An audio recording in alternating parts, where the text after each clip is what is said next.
Hola a todos, bienvenidos a la segunda temporada de Piensa Gizers, un espacio en donde entrevistamos a profesionales de la industria para conocer un poco qué hacen, cómo lo hacen y cómo lo aprendieron. El día de hoy no hablaremos tanto de GIS, pero sí de la carrera de geografía, como tanto desde su ángulo de la docencia como en el ámbito profesional. Y para eso contamos hoy con el profesor Orlando Cabrera, profesor de la cátedra de Geomorfología y jefe de cátedra de Geografía Física, en lo que es la licenciatura de Geografía en la Universidad Central de Venezuela. Orlando, ¿cómo estás? Bienvenido a Piensa GIS. Muy bien, buenas noches, Leo. ¿Todo bien? Qué bueno tenerte por acá. Tenía rato queriendo hacer un video con un docente como tal, un poco para ver la perspectiva de nuestra carrera desde esa área y bueno, un poco tu rama profesional que siempre está orientada a la parte ambiental. Nada, bueno, un poco para arrancar, yo siempre trato de comenzar con lo que es la salida de nuestra carrera, un poco tu primera inclinación hacia la rama laboral. Por acá estuve viendo un poco que apenas terminaste la carrera, empezaste a hacer una maestría en lo que es ciencias geológicas. Un poco a qué se debe esa inclinación durante la carrera que te motivó a irte a esa rama que hoy te estás dedicando, que es básicamente la geomorfología y la parte ambiental. Sí, en teoría, creo que toda perspectiva de los estudiantes, no solamente de geografía, sino de cualquier carrera, está supeditada o tiene un sesgo hacia el mercado de trabajo. Entonces, en ese momento, en Venezuela, la mayoría de los geocientistas deseaban era trabajar en PDVSA. Y una de las formas de tener una proyección para un ingreso en la industria petrolera venezolana era justamente estudiar geología. Entonces, en mi percepción, ingresé sin haber tenido el título de licenciado en geografía, solamente con el papel de trámite de grado, opté por concursar ahí en la Facultad de Ingeniería y quedé seleccionado para un cupo en esa maestría. Y inmediatamente el contacto con profesores del área de la industria petrolera, la mayoría de ellos gerentes de exploración y producción de PDVSA, o sea, te da unas perspectivas de la importancia no solamente de la geografía, la geomorfología, sino también en ese momento, estamos hablando del año 2000, Sí. de cómo podías ir utilizando los sistemas de información geográfica en la espacialización de no solamente los pozos petroleros, las actividades exploratorias, la integración de modelos con lo que se estaba utilizando en ese momento. Bueno, la historia cambió, ya sabemos la historia de la industria petrolera venezolana a partir del 2002 y bueno, en ese momento en paralelo surgió la oportunidad de una vacante en la Escuela de Geografía y como yo había sido preparador de Geografía Física, opté, porque mi pensamiento era, estoy como profesor a medio tiempo, sigo haciendo mi maestría. De hecho, la tesis de maestría en un principio era un estudio de un pozo petrolero. Viene el 2002, ya sabemos lo que ocurrió, y tuve que reinventar otro tema de estudio, en este caso con modelaje sedimentológico, una correlación entre lo que ocurre en una cuenca hidrográfica y cómo es su representación en estratos sedimentarios ahí en el delta de la quebrada San Ignacio, en la laguneta Carigua. Y allí vi ese filón de como un estudio integral ambiental de geomorfología de superficie y de cementología, y de hecho utilicé esa área de estudio para llevar a los estudiantes de la Escuela de Geografía en las prácticas de Geomorfología 2, análisis de ambiente sedimentario, con toda la de la ley, desde lo que ocurre en superficie y la representación estratigráfica de cada una de estas variaciones morfosedimentarias. Y así fue, la coyuntura me dio cabida a hacer en paralelo docente y consultor ambiental. Y yo digo que esa fue una de las mejores opciones en ese momento, porque entendía la calle, entendía el mercado y esos conocimientos que me permitía el relacionamiento no solamente con la industria petrolera en estudio de impacto ambiental, sino con otros sectores industriales, Procter & Gamble, Pepsi-Cola, Polar, estudios con la gobernación de Anzoátegui, no me acuerdo cuántos otros. Lo cierto es que esa experiencia me daba no solamente más visión, más fortaleza para dar a conocer en la escuela de geografía, en los estudiantes, la importancia de los estudios morfológicos y que no solamente era algo así teórico, decir, bueno, sí, esto es una montaña, este es un paisaje, sino que eso tiene un uso y una potencia en el análisis territorial importantísimo.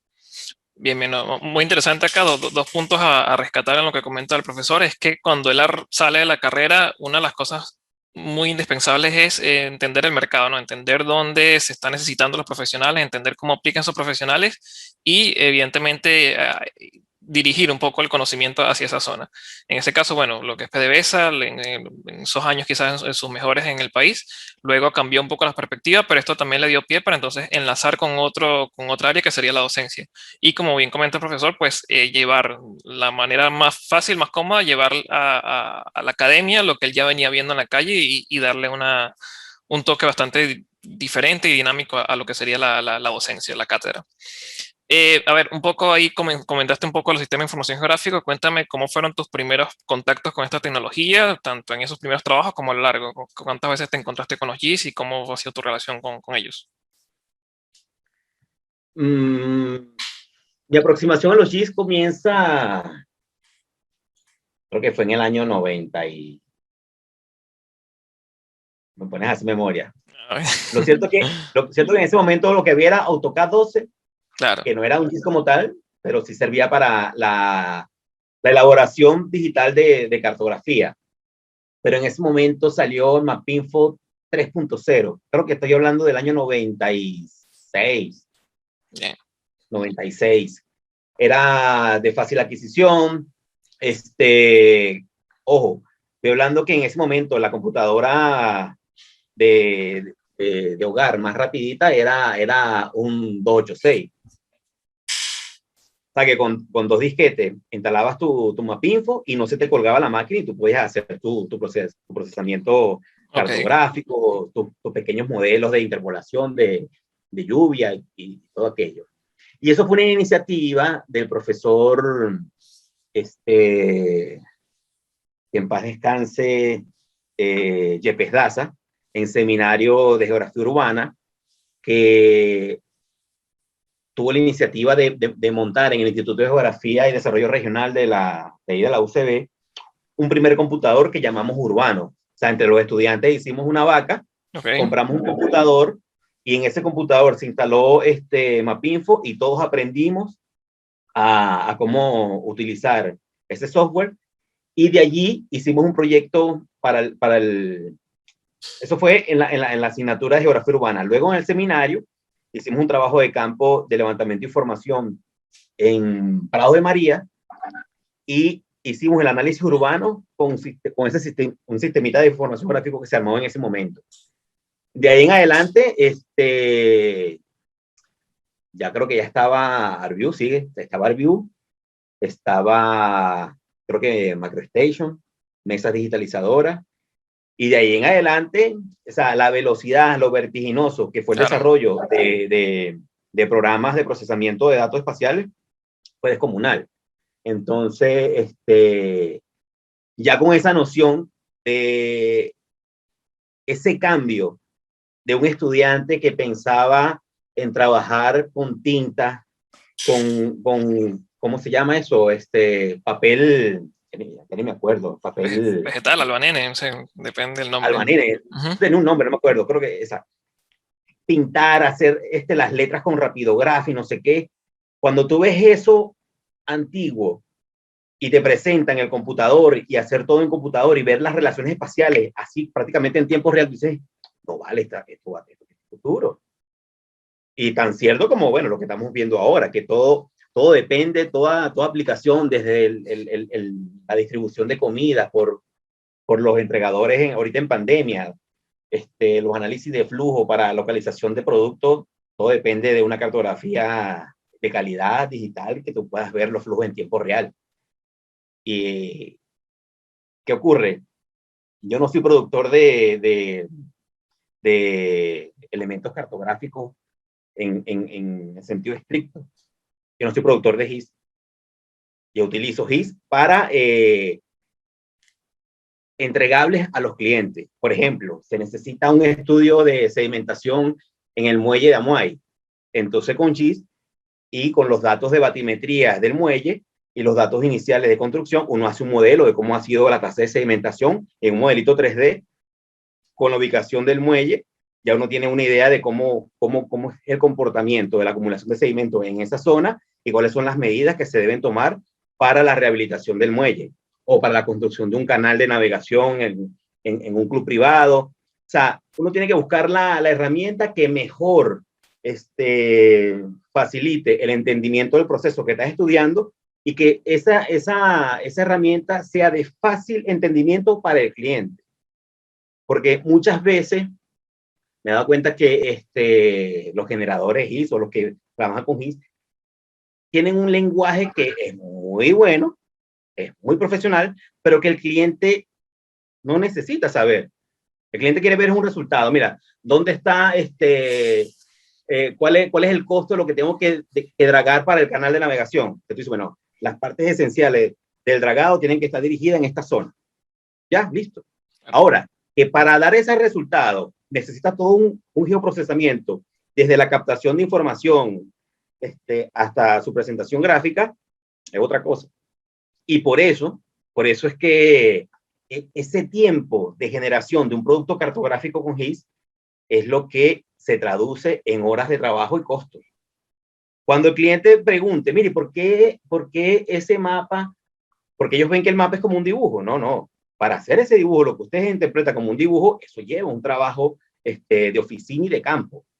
Y en ese trabajo de campo y de oficina es que se resume la cantidad de horas que yo estoy presupuestando para darle resultado a su requerimiento. Sí, sí, total.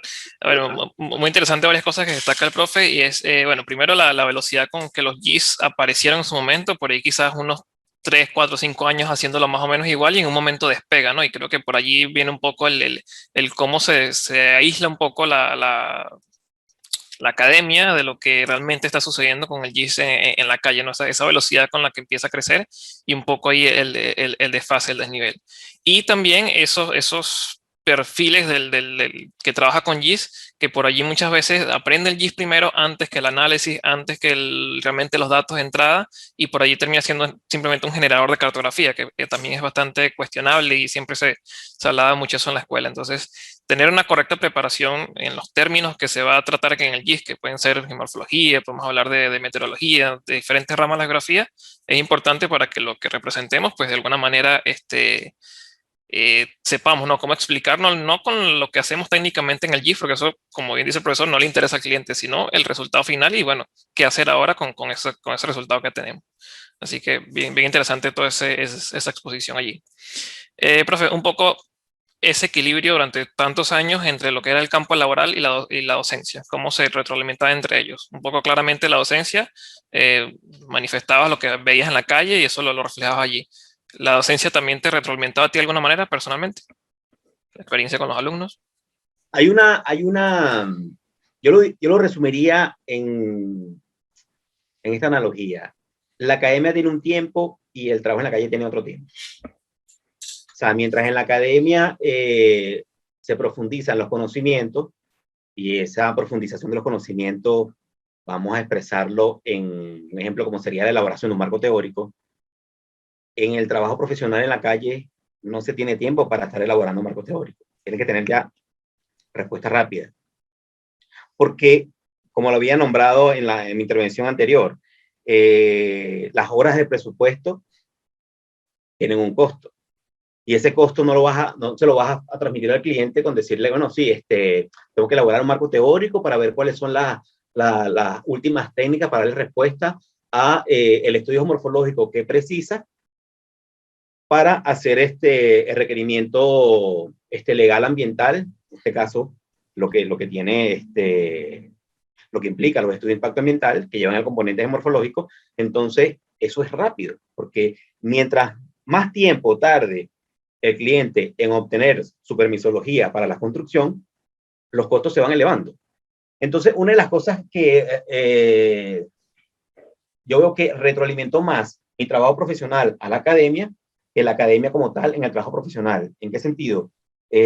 Ciertamente, la evolución del mercado es muy rápida en comparación con la evolución de las teorías, los conceptos y del contenido académico. Entonces, el contenido académico es una base fundamental, pero no tiene la celeridad con que cambia el mercado. Entonces eso da como la percepción al estudiante, bueno, ¿y por qué estamos viendo todavía cartografía de plan de vuelo? Si ya no se hacen vuelos, si no hay avioneta, no sé qué. Bueno, pero es que con ese concepto de plan de vuelo, es que tú estás planificando ahorita los recorridos y levantamiento en dron. Claro. Es la misma filosofía, lo que cambia es el tiempo de respuesta para un cliente con una tecnología moderna. Entonces, creo que una de los cuestionamientos de esa comparación entre quién aporta más, si la academia al mercado de trabajo, el mercado de trabajo a la academia. Los dos van de la mano. ¿Por qué razón? Porque evidentemente tu fortaleza para enfrentarte al mercado profesional lo tienes en la academia, pero la celeridad de darle respuesta al mercado laboral obligatoriamente te hace repensar cómo se está llevando a cabo la academia y cómo tú puedes, a partir de la autonomía que tienes en la cátedra, no solamente modernizar los contenidos, sino también sintetizar algunos conceptos que no necesariamente la gente tiene que estar en una Biblia memotécnica de definiciones, porque para eso están los libros. O sea, el mercado de trabajo está en ver las relaciones y cómo esas relaciones espaciales, ambientales, de mercado, tú puedas tener el lenguaje suficiente para no solamente entender al cliente, sino para darle respuestas y sobre todo algo muy difícil, que es convencer al cliente que lo que tú estás planteando como proyecto de trabajo es lo que realmente necesita, sin necesidad de caer en cuestiones ya se me olvidó la palabra, de sobrevalorar tu trabajo. Sí, sí, no, totalmente, y creo que es eso. A veces nos esforzamos demasiado en tratar de comparar uno con otro y como bien dices, son tiempos distintos, llevan ritmo distinto y siempre creo que lo que se tiene que recalcar siempre en la facultad es el hecho de que uno como futuro profesional tiene que ver cómo replicar eso en el campo. O sea, hay obviamente un porcentaje importante como estudiante que tenemos para paralelamente investigar cómo está el campo laboral, cómo le vamos haciendo relación, porque más allá de que son tiempos distintos, la manera de actualizar una academia es muy burocrática, hay muchos sistemas uno encima de otro y realmente no es tan viable. Entonces, para eso la idea es diversificarse un poco y tratar de entender los tiempos de cada área. Actualmente estás haciendo un doctorado en Brasil, ¿no? Cuéntanos un poco sobre eso, tu experiencia con otros colegas del área o de las geociencias en general, extranjeros, cómo ves un poco las preparaciones a lo que es el nivel contexto aquí en Latinoamérica, en el caso de Brasil específicamente. Bueno, el primer punto interesante en cuanto a comparaciones es la escala. Yeah. Brasil, un país continente, y sus escalas de levantamiento morfológico, cuando son estudios muy específicos, llegan a escala 10.000. Y la mayoría de los trabajos están hechos a escala 100.000. Entonces, por la dimensión del territorio, ellos están utilizando aquí herramientas GIS para la interpretación de modelos de relieve y en función de eso, definición de unidades geomorfológicas y todo aquello. Entonces, es muy, o sea, el contraste, por ejemplo, de lo que ellos definen como montaña, cuando tú lo vas al ejemplo venezolano y sobre todo, bueno, tu montaña tú ves el Ávila. Claro. O sea, de entrada. Y si eres estudiante de la ULA, o sea, estás en una montaña. Entonces, para ellos aquí una montaña puede tener, qué sé yo, 1.000 metros. Dice, pero es una montaña baja. Entonces, no, es la montaña, eso es, mira, lo máximo. Y yo, ya, pero es que, o sea, no me cuadra. Claro. Y otra cosa es que, por ejemplo, en el área de geomorfología costera, tienen unos trabajos muy buenos en cuanto a cordones litorales, dunas litorales, pero en cuanto a ambientes arrecifal, o sea, o sea, no tiene la misma magnitud y variación y variabilidad de ambientes arrecifal que tenemos nosotros en el Caribe. Entonces, es tanto el contraste que ellos tienen su propio sistema de clasificación de suelo. Ellos no utilizan la séptima aproximación americana. El sistema americano de clasificación no lo tiene. Ellos tienen su propia clasificación morfológica. Y tú le hablas, por ejemplo, de Alfred Zinn y dice, no, ¿quién es ese? Okay. No, vale, Alfred Zinn, que ha trabajado en Venezuela, Colombia, Ecuador. Ah, ok. No, pero nosotros tenemos arroz. Ah, bueno, ok. Claro. Pero es una cuestión de semántica, ¿no? Son las mismas unidades, con otros nombres, con otros límites de lo que ellos aquí clasifican en cartografía en las unidades. ¿Qué otra cosa me preguntaste que se me fue? Sí, sí, no, bueno, a ver. Lo de la comparación, el doctorado. Claro. ¿Otra cosa más? No, bueno, ya que estás mencionando eso, me parece interesante un poco, o sea, ¿crees que el geógrafo como que se determina donde se cría profesionalmente, ¿no? Porque claramente eso, la morfología ya es distinta a la nuestra, y ellos se acostumbran a trabajar bajo esos conceptos. ¿Sí crees que hay como Sí, cierta determinación, ¿no? sí, De dónde. lo que pasa es que, por ejemplo, hasta ahora lo que yo he visto es que nuestra influencia en la escuela de geografía tiene parte de morfología francesa, alemana, americana, y aquí también tiene su influencia en sus inicios. Evidentemente aquí los estudios geográficos son mucho más antiguos que en Venezuela, y ellos han desarrollado su propia valor académico, en el sentido de sus propios textos.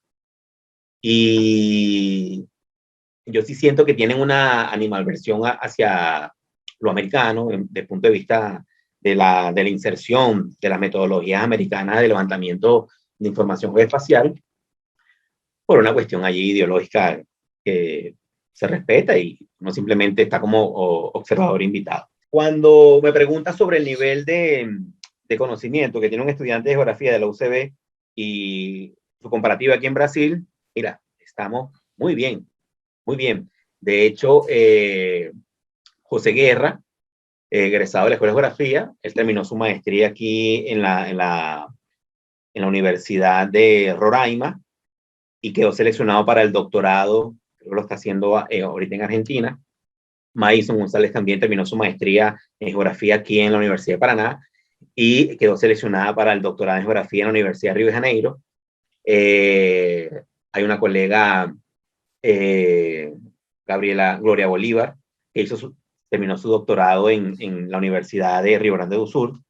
Y hay otros colegas que han hecho aquí, bueno, el mismo profesor Roberto Rivera, que hizo su doctorado aquí en Brasil. O sea que tenemos madera, estamos muy, muy bien preparados, porque, y ahí voy a enlazar con lo que estaba comentando anteriormente con la diferencia entre el trabajo en la calle y la academia. O sea, la academia a nosotros, con un pensum que muchos critican por su antigüedad, pero es un pensum que nos permite tener la fortaleza y los fundamentos teóricos con los cuales ya después el egresado se abre su campo de trabajo, pero ya tiene la columna vertebral, que es un excelente contenido teórico práctico. Tristemente, por la misma situación país, lo práctico no se está practicando mucho. Claro. pero es la esencia que te permite desenvolverte con mucha tranquilidad en otras universidades y otras escuelas de geografía en el ámbito internacional. Porque los principios, por ejemplo, los principios de cartografía son los mismos. Los software de sistema de información geográfica son los mismos. Las teorías de geografía humana son las mismas. Claro. La geomorfología es lo mismo. Y una de las ventajas que tenemos, aunque suene extraño, una de las ventajas que tenemos en la escuela de geografía es que esa rigurosidad de nuestros profesores en algunas asignaturas que tú sientes que, Dios mío, yo nunca voy a pasar esto, esa rigurosidad difícilmente la vas a ver en otras universidades latinoamericanas. Y por eso es que un egresado de la UCB o de la ULA es un excelente profesional, porque lo exprimen como estudiante y luego que ese estudiante egresa como profesional, ya sabe resolver cualquier situación. Total, total. A ver, aprovechando que comentas eso del pensum, hay dos cosas en particular que yo agradezco mucho, lo que es el pensum de la escuela y que me ayudó más allá de lo que tenga que ver con geografía como tal. Actualmente yo estoy haciendo un poco una migración hacia lo que es la parte de Python, manejo de datos, Big Data, todo esto. Y recuerdo en la entrevista de trabajo, cuando veían que yo era geógrafo, me preguntaba un poco cómo estaba haciendo ese salto, qué tenía que ver. Y yo le comentaba, mira, vemos tres matemáticas, vemos dos matemáticas, vemos tres estadísticas, entonces hay una base ahí de datos, todo lo que es la parte de meteorología, de clima, que sí, pues hay un manejo de datos importante. Y creo que todo el ecosistema de talleres ayuda muchísimo en lo que es el campo laboral a expresarte, a no tener miedo a hacer una presentación, a redactar, a hablar con clientes, a hablar con un jefe, con un coordinador. Entonces creo que esas dos ramas te ayudan muchísimo a generar habilidades externas a la geografía que te permiten como profesional genéricamente eh, ser muy sólido, ¿no? Ser muy competitivo. Bueno, un poco hablando justamente del posgrado que estás haciendo, cuéntanos un poco de qué trata, de qué te estás formando actualmente y por la parte profesoral, a dónde estarías apuntando, cuáles son tus próximas metas, tanto como profesional como la parte docente. Sí, ahorita la planificación en Venezuela es un laboratorio muy dinámico, porque lo que planificas hoy no es lo que está en el intermedio ni el resultado final. En teoría, el objetivo de mi doctorado aquí en el área de geografía es tener el nivel doctoral y regresar a Venezuela para continuar mi trabajo en la UCB, eh, incluyendo muchos aspectos que estoy aprendiendo aquí en el área de geomorfología, pero no lo veamos desde el punto de vista de lo que es la geomorfología y el levantamiento, sino ya como aquí en el laboratorio de geomorfología de la Universidad Federal de Paraná, se están utilizando los sistemas de información geográfica para la generación de productos cartográficos y morfológicos, que en este caso, adaptados a Venezuela, sería a una escala detallada, superior a 25.000. Claro, ese es el proyecto. Son 4 años de beca, ya voy por el primer año y 4 meses. Ya este año, con el favor de Dios, ya termino lo que sería los créditos obligatorios. Los 2 artículos científicos que tienen que ver con la tesis también ya están listos.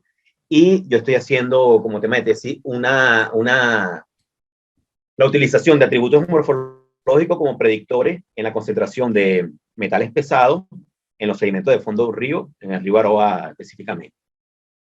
¿Y por qué estoy seleccionando este trabajo? Primero porque Venezuela tiene un gran problema, que es la disponibilidad de datos. Entonces, hay que buscar alternativas para emular lo que sería la concentración de metales pesados con también contaminantes. Y aunque no tengas el dato como tal, ya tienes una idea de cuáles son los patrones fluviales y la proximidad de esos tipos de vertientes que favorecen una mayor producción, escurrimiento y concentración de contaminantes en los sedimentos, que te permiten entonces evaluar la proximidad de esos focos de altas concentraciones de metales pesados con la utilización de recursos hídricos en las comunidades vecinas. Sí, tendrías una alternativa en lo que sería la gestión ambiental, por ejemplo, del agua. ¿Qué ocurre con la geografía y los sistemas de información geográficos? Es que tienes una multiplicidad de posibles relaciones que te puedes inventar. Y dices, bueno, ok, ¿y qué tiene que ver esos metales pesados y ese río no solamente con calidad de agua, bueno, sino que también puede tener importancia con lo que ocurre aguas abajo en el ambiente litoral, la proximidad de la desembocadura de los ríos con la conservación y el estado actual de los arrecifes coralinos de Morrocoy, por la proximidad que tiene la desembocadura del río Aroa con Morrocoy. Entonces, cuando se piensa, por ejemplo, en un plan de ordenamiento y reglamento de uso, un parque nacional, lo ven como una frontera de delimitación, pero que tiene una influencia directa con todo su entorno ambiental.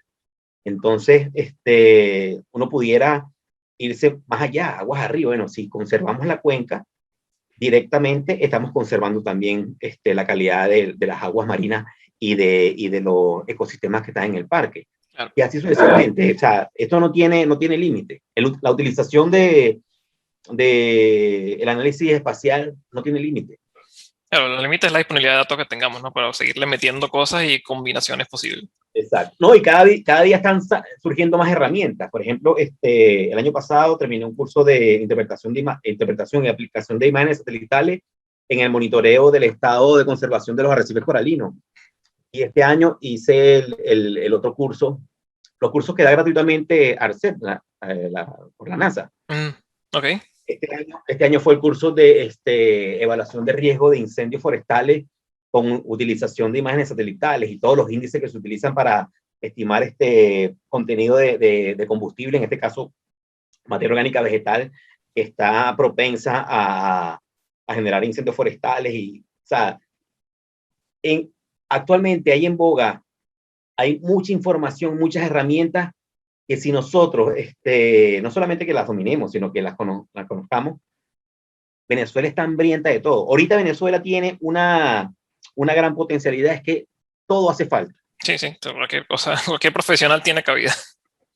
Todo hace falta y es importante que nosotros no decaigamos, nos sigamos formando, porque ¿quién es más que ustedes, pues estudiantes, bueno, ya profesionales, jóvenes, que están ahorita a la vanguardia con la utilización de herramientas, de información, para levantar y recuperar lo que teníamos?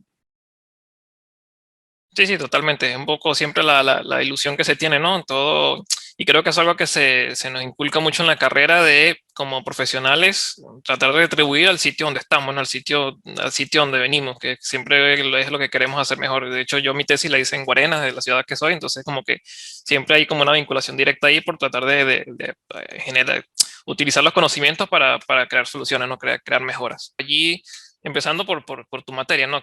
¿Con qué herramientas te gustaría contar como para potenciarla mejor? ¿Qué cosas te gustaría cambiar, que pudieras dar diferente? Bueno, más que herramientas, lo importante de la geomorfología es el trabajo de campo. Claro. O sea, el trabajo de campo, no solamente el hecho de estar en el sitio reconociendo las unidades morfológicas, sino lo que conlleva la planificación.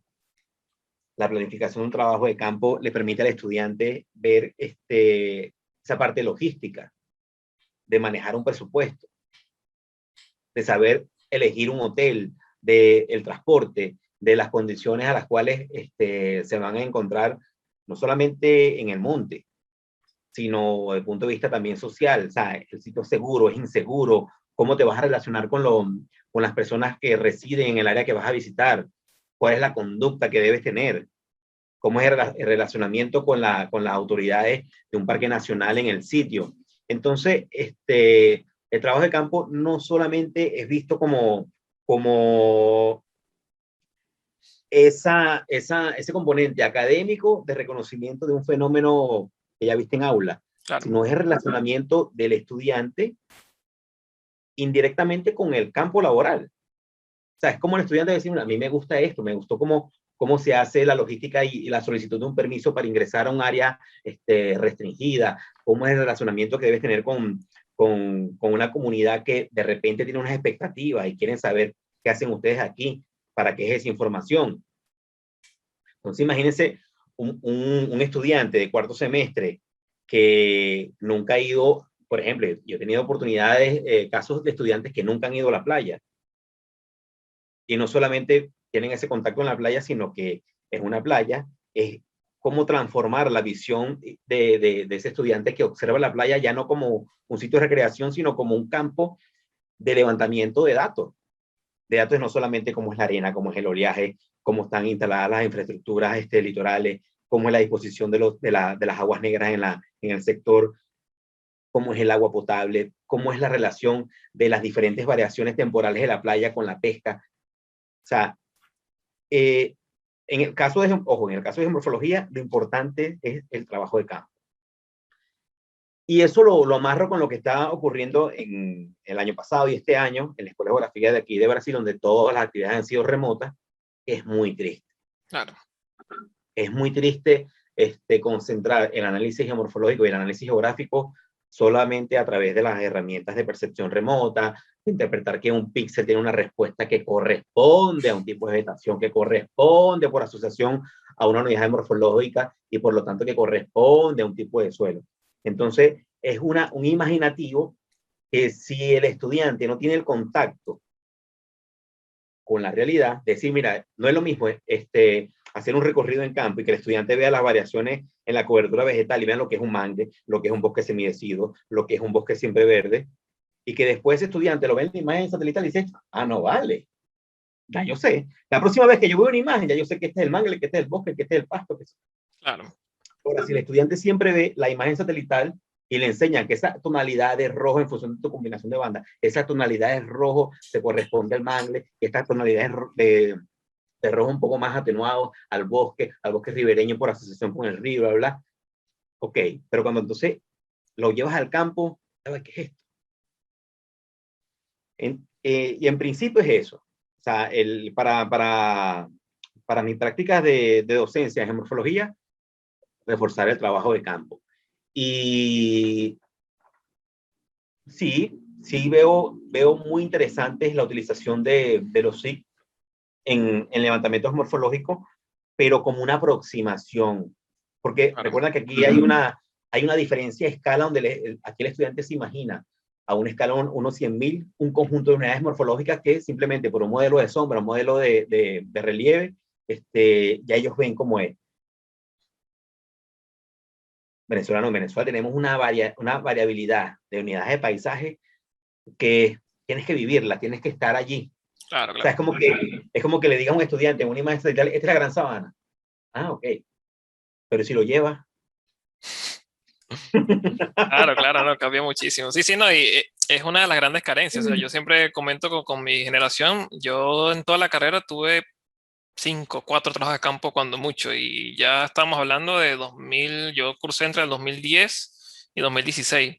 Entonces ya que supongo que eso se siguió degradando en el tiempo hasta llegar al punto de ahora estar remoto por la situación. Pero sí, claramente, y eso que comentas es muy interesante porque recuerdo que en ese trabajo de las fotografías que te mostré, parte del ejercicio, la dinámica, tú nos decías que nos creyéramos que éramos una empresa. Y en la exposición tú eras el gobernador y el consultor y tú eras todos los malos que hacían la pregunta. Entonces, y recuerdo que parte del informe como que había que inventarse un presupuesto, algo como muy, muy improvisado obviamente, pero sí, creo que no deja de ser importante, sobre todo eso de ir a pedir un permiso, de moverse en la calle. Creo que muchos lo experimentamos por primera vez en la tesis, en el servicio comunitario. Y mucha gente abandona en ese punto, pues justamente cuando te enfrentas solo termina saliendo a la burbuja en un noveno semestre y es como muy tarde, es muy frustrante porque claramente hay un montón de cosas que puedes ir viviendo con el profesor en la medida que vas cursando. Así que quizás hilándolo un poco con eso, ahora saliéndolo un poco de tu cátedra, sin temor a nada, ¿qué materias deberíamos sacar? ¿Cuáles deberíamos reestructurar? Tú, si tuvieras la posibilidad de estar ahí haciendo la reestructuración del pensum, ¿cuáles serían tus propuestas como más inmediatas? Enlazando nuevamente con lo que hemos estado conversando en intervenciones anteriores, hay una coyuntura país, una coyuntura global que prácticamente te empuja, te obliga a asumir cambios. Claro. Por ejemplo, yo veo muy complejo todo lo que hemos aprendido en cuanto a ordenación del territorio, en los talleres, porque en Venezuela, ¿cuál es la ordenación del territorio? No sabemos. Claro. Hay algo Un día sale algo que está demasiado vinculado con las políticas, ¿no? Con la política. Exactamente. Entonces, en virtud de eso, como hay un área de conocimiento prácticamente tangencial que está orientado y definido por la política pública de la gestión del territorio nacional, entonces creo que una de las cosas que podemos hacer es la modernización y la inserción ya no el sistema de información gráfica como herramienta, sino es obligatorio la utilización de las nuevas tecnologías, tanto de levantamiento de información como de procesamiento de información, porque al fin y al cabo, ¿qué está aconteciendo? Que muchos de nuestros estudiantes, no solamente de geografía, sino de las demás carreras, están emigrando. Entonces, no es que vamos a formar personas para que migren, sino personas que sean capaces de desempeñar su área profesional en cualquier país Y lo que es afín en cualquier país son los sistemas de información gráfica. Ahora, si debemos tener unos fundamentos teóricos en áreas clave para desarrollar esos productos con herramientas SIG. Entonces, de lo que tú me dices de quitar, de cambiar, no es tanto quitar, cambiar, es ajustar a la modernidad. Por ejemplo, en el área son 3 cartografías, una fotointerpretación. Ayudaría una cartografía teórica, y la 2 y la 3 ya es sistema de información gráfica, programación. Aquí prácticamente todo es Python, Python, Python. Si ya vemos 3 matemáticas, 2 estadísticas, vemos meteorología, 2 climatología, ya tenemos un background en información de datos que debemos que no sabemos cómo procesar. Ese es el tema que ya exactamente, que debemos vertir ya en una base de datos, en un portafolio de información para generar productos. Entonces, ahí veo que hay un desfase claro, en su momento, cartografía 3 en su momento era para hacer un atlas. Bueno, yo lo vi así, imagínate, yo lo vi así. Cartografía 3 era hacer un atlas. Cartografía 2, yo lo que recuerdo era plan de vuelo. Cartografía 1, sí, los fundamentos de la escala. Bueno, eso es lo que yo recuerdo. Sí, coordenadas, puedes entender todo eso. Pero una de las cosas que recuerdo de mi cartografía 1, con el general Yepes Teodoro Díaz Zavala, es que hicimos una práctica de cartografía 1 solamente con brújula, mapa y hacer una poligonal, cerrar una poligonal en campo. Claro. Orientación con el mapa. Y es muy curioso que, por ejemplo, aquí en la ciudad donde estoy, todo el mundo maneja con GPS. Y digo, ya, mira, ya va, pero claro, hay muchos accidentes de tránsito, pero es que la gente también del GPS. O sea que la orientación espacial de las personas que consumen cada vez más aplicativos se está como perdiendo. Claro. O sea, es como que tú estés en Caracas y dices, no, voy de Caricuao a Petare y vas a utilizar un GPS. O sea, si es una sola autopista, claro.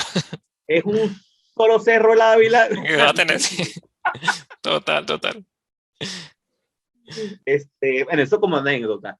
Pero sí hay dos visiones. Hay una visión, el deber ser, que sería la transformación curricular, que eso lleva tiempo, burocracia, sí, que prácticamente la burocracia imposibilita los cambios. Y hay una forma rápida, expedita, que es el profesor, con su autonomía de cátedra, ajuste sus contenidos. Entonces, por eso recalco que mi cátedra y la academia se ha alimentado de los trabajos en la calle. Es así. Porque el profesor Leandro en Geomorfología 1 tiene una experiencia muy vasta, muy amplia en estudios geomorfológicos para diferentes empresas.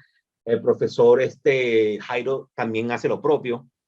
Entonces, la experiencia profesional de esos profesores han nutrido la escuela. Y de hecho, los contenidos que ellos dan es porque es lo que se utiliza en la calle. Ahora, hay otras áreas otras disciplinas que sí se han quedado. Porque la misma naturaleza de la disciplina hace que se quede.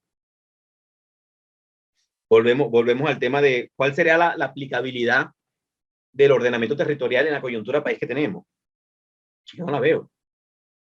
Porque en Venezuela se hace lo que el gobierno diga, ya, punto. ¿Por dónde empieza? Básicamente, la pregunta.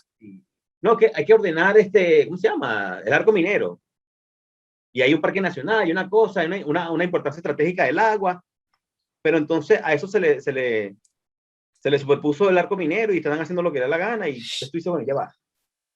¿Cómo ordeno un desorden promovido por las altas esferas de gobierno? Es un ejercicio muy bueno. Claro. Pero no deja de ser eso, un ejercicio. Sí, total. Ajá. No, sí que, a ver, yo comentaba con unos colegas hace poco y llegamos a un término común sin querer y era la comercialización del conocimiento, ¿sí? Un poco como tú en su momento buscaste apuntar a una salida laboral, el tema de los GIS no es simplemente porque esté de moda, es que naturalmente es como el primer trabajo también, y eso creo que se frustran muchas personas que no logran encontrar un trabajo. Tengo amigos que se graduaron y no sabían usar GIS y no hicieron nada más allá de la pasantía. Entonces, claramente el GIS es una manera de entrar en una consultora, en algo de gobierno, en algo de un ministerio. Casi todos empezamos digitalizando, haciendo algo por el estilo, pero no es que nos vamos a quedar únicamente haciendo eso, sino que te da la oportunidad de conocer otros entornos de trabajo, conocer otros profesionales y por allí, bueno, empezar a desarrollarte en las diferentes ramas. Entonces, más Bueno, allá hay una, más allá de una herramienta, es una salida laboral rápida también. sí, pero hay una realidad que muchos no, porque no han avisorado muy bien, que es que el GIS, así como tú lo dijiste, todos los jóvenes empiezan con GIS, porque hay una realidad oculta que el trabajo y la producción de GIS te destruye la vista. Sí, sí. Entonces, si no aprovechas el GIS en tu momento, ya cuando va pasando los años, tú dices, ya, ya, espérate, ¿qué? Esto es una curva. Ah, sí, sí. Entonces, es cuestión de tiempo, ¿no? Claro, Cuestión claro. de tiempo y dar respuesta. Entonces, la moraleja es la siguiente, que si manejas el GIS, sabes los conceptos, sabes la aplicabilidad, sabes su desarrollo, ya después con el tiempo, tú vas a ser gerente de un personal que va a hacer el GIS, pero tú coordinando, ¿entiendes? Claro. Y esa es la razón de ser, ese es como el proceso de evolución normal de todos los profesionales. O sea, yo a estas alturas no me voy a poner a hacer una digitalización o nada de eso. Me ha tocado, lo hago, pero no es el fuerte. ¿El fuerte cuál es? Es ver dentro de tu área de desempeño cuál es la fortaleza, por ejemplo, en tu área de ciencias ambientales, en mi área de ciencias ambientales, y como yo lo inserto con un hit para darle un valor agregado. Lo que tú refieres es a la monetización de tu conocimiento. Claro, claro. Sí, sí, creo que un poco apuntar a eso y a ver, como bien dices, no es tanto quizás desbaratar el pensum porque es muy complicado, muy burocrático, pero creo que hay tres elementos importantes que cada profesor debería asumir y permitir en su cátedra, que es esto, el uso de los GIS, un poco la retroalimentación en campo, cómo ocurre eso realmente en la calle, Uh-huh. los que te vas a encontrar, y el tema de las exposiciones, o sea, el saber hablar, el saber sintetizar, el saber responder preguntas, creo que es muy importante, y por ahí hay materias que quizás las pasas con exámenes y ya, pero para mí el tema de los talleres es muy interesante y la dinámica que sean los talleres, porque básicamente con eso te enfrentas, pasas de vender tu trabajo de taller en el campo laboral a vender una idea, a vender un concepto, a Exactamente. justificar un costo de tu proyecto. Y una de las cosas ahorita que debemos verlo hasta como una vulnerabilidad en la escuela es que los GIS se han convertido en el Word. O sea, ya otras áreas están trabajando GIS. El área médica, el área geológica, el área geológica, el área biológica, el área de arquitectura. Están trabajando con GIS. Mucha gente, sin necesidad de tener una carrera que tenga que ver con geociencia, está trabajando GIS. Entonces, ya prácticamente es obligatorio. Es hasta una idea hasta sesgada, ¿no?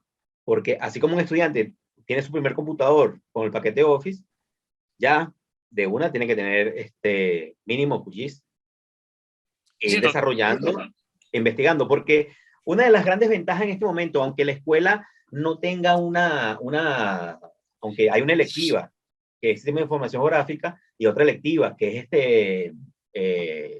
sensores remotos, un estudiante simplemente con meter en YouTube cómo se hace esto en QGIS, lo aprende.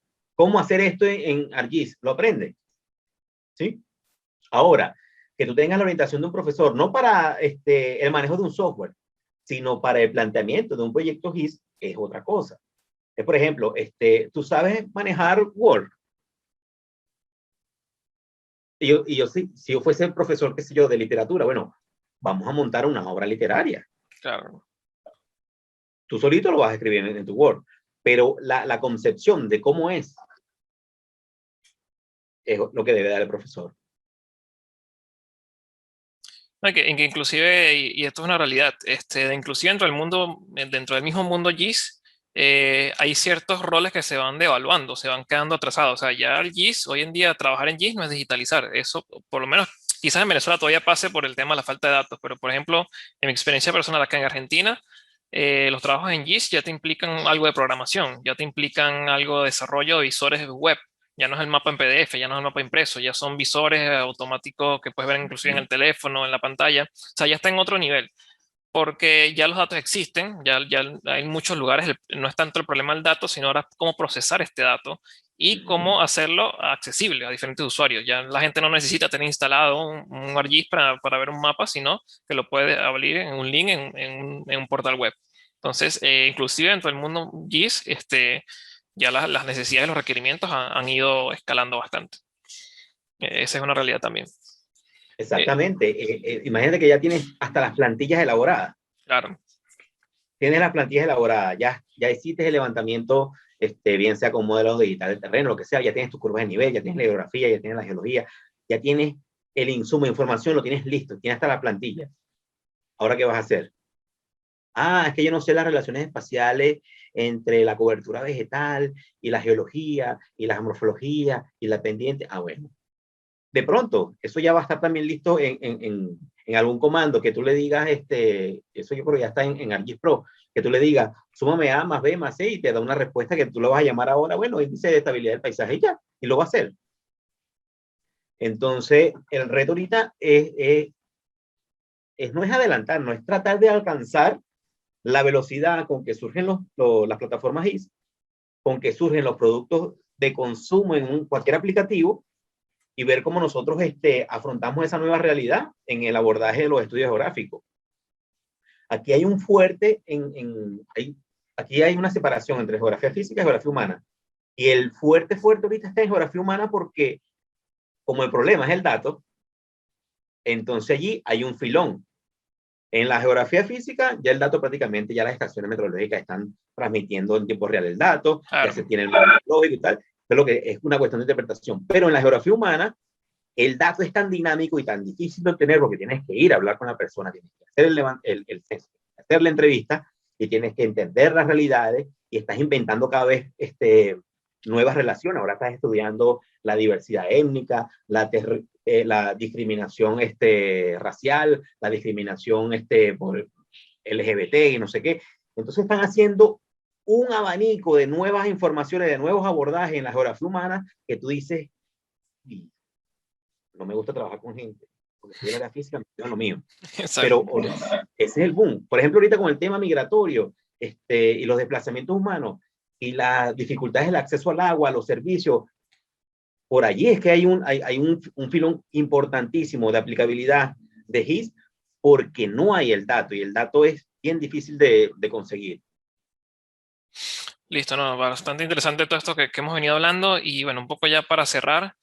Bueno, si bien es cierto, la academia tiene una velocidad, el campo laboral tiene otra, las oportunidades no siempre están allí. Un poco lo que llaman la soft skill, estas habilidades transversales que debería tener un profesional, tanto ya graduado como en curso. O sea, desde tu perspectiva como docente y como profesional, ¿qué recomiendas que alguien que esté estudiando y que ya se graduó debería enfocar para poder absorber lo que pueda de estos dos mundos o de todos los mundos que le toque abordar? Bueno, en primer lugar qué es lo que la persona quiere. Porque si la persona no está dada a los GIS, a los sistemas de información gráfica, mira, ni porque lo obligues lo va a hacer. En segundo lugar, desde un principio, cuando inicia la carrera de geografía, el mismo profesional se ha ido actualizando. Te puse el ejemplo de que yo empecé con Mapinfo 3, Claro. que ya va por el 16, no sé. Y ya va por, el primero fue ArcView, no sé, ArcView 2, no sé, ya ni me acuerdo. Y ahorita ya está ArcGIS Pro y ArcGIS, ¿cómo se llama? ArcMap 12, no sé cuál es el último que hay. Sí, ArcGIS Pro ya. Pero ya ni siquiera necesitas saber ArcGIS, porque ahora tienes ArcGIS Online, que tú lo que haces es cargar una base de Excel, lo pones ahí, ya te sacó el mapa y ya tú, Exacto. Entonces, hay una velocidad que tú dices, ya, wow, ya va, yo apenas voy por cartografía 2 y ya me están dando el mapa en digital, solamente con cargar una base de datos online. O sea, si no te apresuras, caduca. Claro. Entonces, para el estudiante, es ver esa posibilidad de que, aunque no tenga clase ahorita en esta coyuntura pandémica, tiene todo un abanico y una abundancia de información, bien sea como tutoriales en YouTube, lo mismo que tú estás haciendo ahora con PiensaGIS, y que si él realmente ve ese potencial en lo que es la localización espacial de lo que tú quieras, y que la localización espacial de lo que tú quieras alguien lo compra, porque alguien necesita llevar a cada comunidad, a cada individuo, que ya un individuo es un objeto de análisis, para estudios de mercado, de localización. Entonces, si tú ves ese filón, aprovéchalo. Porque ahora todo va a ir en ese sentido. Y yo creo que el ejercicio de las grandes corporaciones durante este tiempo de pandemia y de ver cómo la localización espacial del consumidor fue un potencial para el despacho de pizza, para el despacho de medicina, para lo que sea, hasta para el monitoreo de cuánto ha variado el consumo de electricidad y de agua de las personas encerradas en su casa. Mira, hay infinidad de oportunidades con el manejo SIP, siempre y cuando tengas la idea de ver el relacionamiento de variables. Y por ahí un poquito, uy, hay un retorno ahí. Por ahí un poquito dejando de lado el tema de los SIG y las cosas inmediatamente con la geografía. Yo recuerdo que cuando dimos clase contigo, tú nos diste dos recomendaciones que en su momento una de ellas me pareció rara y después la entendí cuando estaba en el campo laboral, que era, bueno, el tema de los idiomas. Eso está claro que todos deberíamos manejarnos bastante bien. Inclusive tú estás ya haciendo un posgrado gracias a que manejas portugués. Y manejar. Me acuerdo que nos decías que había que aprender a manejar. Y yo he visto muchas ofertas laborales donde te piden que tengas licencia y todo esto. Un poco eso. Sí, igual aquí. ¿Qué otras cosas, habilidades externas a la carrera crees que la gente debería tener? Igual aquí yo hice un ejercicio de asistir a una entrevista laboral y lo primero que te pregunta es si tienes el cartón de motorista. Claro. Bueno, en ese momento fue los idiomas, manejar. Yo creo que ya prácticamente es hasta obligatorio el programar.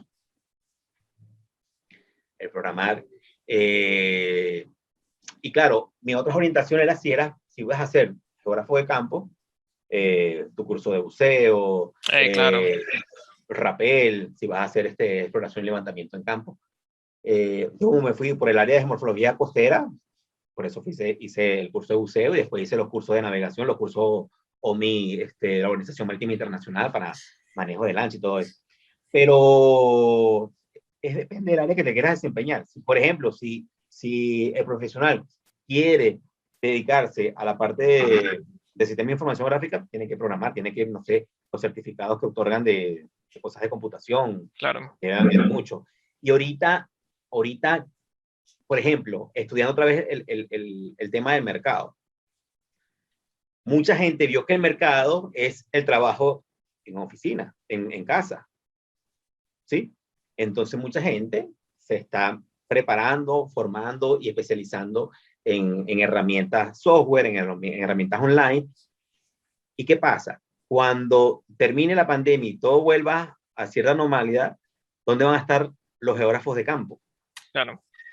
Para levantar esa información que hace falta desde el punto de vista poblacional, esa información del consumo. Entonces, es allí. O sea, la clave está en qué es lo que se está moviendo en el mercado y en función de eso, ver las oportunidades de competir, de adiestrarte en áreas que otros no tienen para poder competir. Porque tristemente, esto es una competencia. Sí, sí, es así. Eso que comentabas del buceo, creo que también hay algunas profesiones que es muy bien pagado porque pocas personas manejan eso a nivel profesional para hacer ese tipo de trabajo. Y no manejas dron, ¿no has pensado hacerte un cursito de dron? Lo que pasa es que lo que te dije en su momento, el tema de las habilidades ya, Okay. la bici, la cosa, se me hizo, se me perdió. Tú prefieres contratar tu servicio y que te saquen tu imagen y ya está. Está bien, está bien.